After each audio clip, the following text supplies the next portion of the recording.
Guys, তো আজ হচ্ছে আমাদের পিকনিক, মানে এই বছরে আমার ফার্স্ট পিকনিক 2026-এ। তো আমরা সব বান্ধবীরা মিলে করছি। আমি এখন চলে এসেছি নিশাদের বাড়িতে। নিশাদের বাড়িতেই পিকনিকটা হবে। তোমাদেরকে দেখাচ্ছি, চলো যে পিকনিকটা কোথায় হচ্ছে। আর এটা হচ্ছে আজকে আমার পিকনিকের লুক। তো আমাকে কেমন লাগছে এই লুকে তোমরা কমেন্টে কিন্তু অবশ্যই জানাবে। তারপর কি করছে সেটাও তোমাদের দেখাচ্ছি। এই যে দেখো, এই জায়গাটায় আমাদের পিকনিক হবে। মানে চারিদিকে শুধু গাছ, মানে সেই ছোটোবেলায় এরকম আমরা করতাম। কোনো মাঠে টাঠে করছি না, নিশাদের বাড়িতে হচ্ছে পিকনিকটা। তো এই যে এই জায়গাটাতে রান্নাবান্না হবে।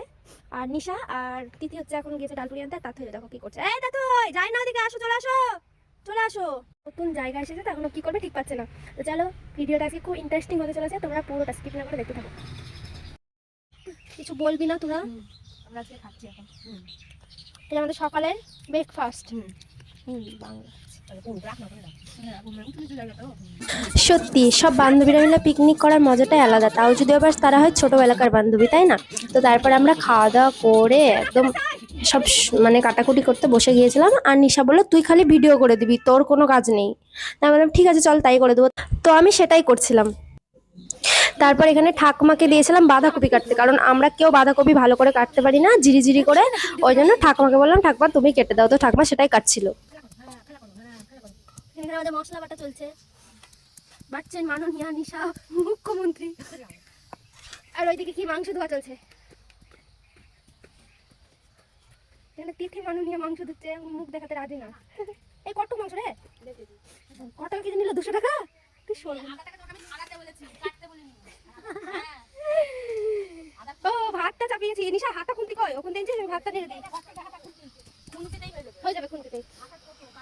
এরপর আমি বললাম আমি ভাতটা বসিয়ে দিই, কারণ অনেক লেট হয়ে যাবে, না হলে এমনিতে অলরেডি 12টা বেজে গিয়েছিল। তো ওই জন্য আমি ভাতটা বসিয়ে দিলাম। আর এদিকে আমাদের দেখো চিকেন কষা চলছে। পুতুলটা দখল করেছে কিন্তু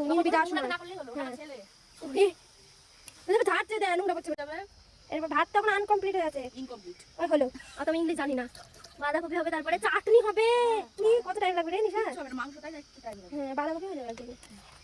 এরপরে চাটনি করার সময় ঘটেছিল এক কাণ্ড, সেটা হচ্ছে কড়াই খুঁজে পাওয়া যাচ্ছিল না, ওই জন্য আমাদের বাটির মধ্যেই চাটনিটা করতে হয়। তো যাই হোক, এরপর রান্নাবান্না কমপ্লিট হয়ে গিয়েছিল, এবার খাওয়ার পালা।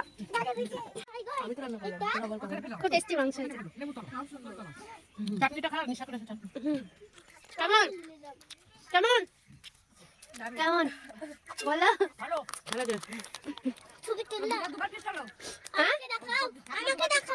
কেমন?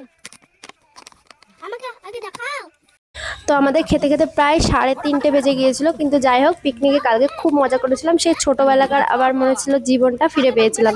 তো তোমাদের ভিডিওটা কেমন লাগলো তোমরা অবশ্যই জানাবে। আজকের মতো টাটা।